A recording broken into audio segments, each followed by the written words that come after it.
জয় শ্রী মহাকাল। কিছু দুঃখজনক ব্যাপারে আমি শিকার হয়েছি,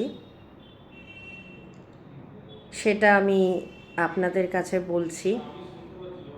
তারপরে নিশ্চয়ই আপনারা ভেবে আমাকে জানাবেন যে ঠিক না বেঠিক। কাল আমি গেছিলাম শান্তিপুরের রসরাজ্যুর যে মন্দির আছে তাদের বাড়িতে। দীর্ঘদিন ধরে ওরা ব্ল্যাক ম্যাজিকে ভুগছিল, তার জন্যে আমাকে নিয়ে গেছিল। নিয়ে গিয়ে এত পরিমাণে অসম্মান করেছে, এত পরিমাণে অসম্মানিত আমি জীবনে হইনি। আর আশা করা যায় না যে কোনো অঘরীকে ডেকে নিয়ে গিয়ে মানুষ এত চূড়ান্ত পরিমাণে অপমান করতে পারে। কালকে যখন আমি যাই, প্রথমে বসতে দেয় একটা এমন ঘরে যেখানে ঝুল পড়ে রয়েছে, সেই ঘরে বলছে পুজো করতে। কারণ আমি মহাকাল, আমি মহাকালের পুজো করি, তারা বৈষ্ণব, তাই তারা লজ্জা পাচ্ছে জানাতে যে বৈষ্ণবের বাড়িতে মহাকাল গেছে পুজো করতে, মহাকাল গেছে পুজো করতে তার ঘরে। সেটা ওরা কখনো কাউকে জানাবে না। তারা লুকিয়ে লুকিয়ে চোরের মতন আমাকে নিয়ে গেছে পুজো করাতে। আমি যখন জানতে পারি, আমার খুব খারাপ লেগেছে যে আমি মহাকালের পুজো করি, আমি মহাকাল দ্বারা তাদেরকে সুস্থ করব, আর আমাকেই প্রেশার দিচ্ছে, আমাকে অডাসিটি করছে রীতিমতন যে আপনি আমার বাড়িতে পুজো করতে এসেছেন, আমরা বৈষ্ণব, সকলে জানে।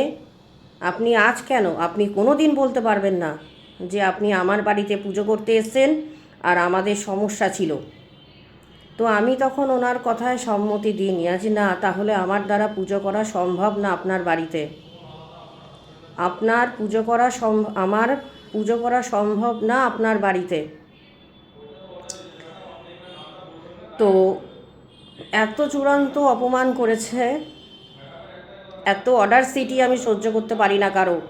মহাকালের ভক্তরা কারো অডাসিটি মানে না। আমি যদি জীবনে কাউকে ভয় পাই তো মহাকালকে ভয় পাই, মহাকাল বাদ দিয়ে আমি কাউকে ভয় পাই না। সেখানে আমাকে রীতিমতন অডাসিটি করছে আমাকে। ভাবুন আপনারা নিজেরা বলুন যে তার স্পর্ধা কত বড়, যে মহাকালের লোককে ডেকে নিয়ে গিয়ে তার অপমান করে। কি না, আমি মহাকালের পুজো করি, আমরা অচ্যুত, আমরা মাছ মাংস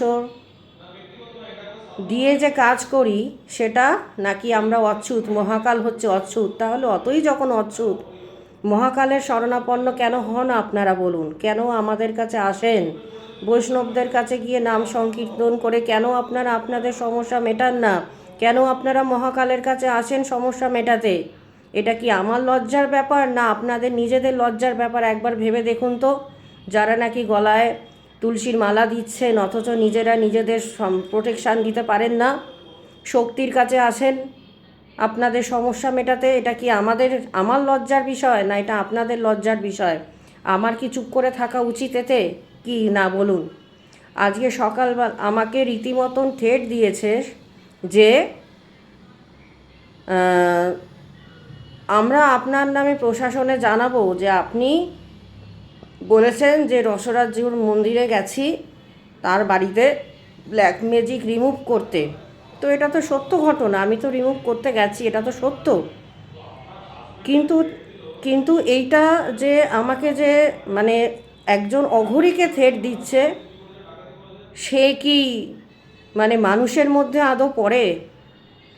আপনাদের কি মনে হয় যে এখানে কি করা উচিত? তাকে ক্ষমা করা উচিত কি ক্ষমা করা উচিত না বলুন?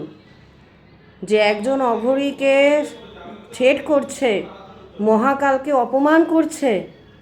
কালকে পুজো করতে গেছি, কোষাকুষি থেকে শুরু করে হোমযজ্ঞে ট্রেটা পর্যন্ত দিচ্ছে না, বলছে না না মাছ মাংস দিয়ে আপনারা হোম করেন, আমার ঘরের কোষাকুষি, আমার ঘরের যজ্ঞ ট্রে যাওয়া যাবে না।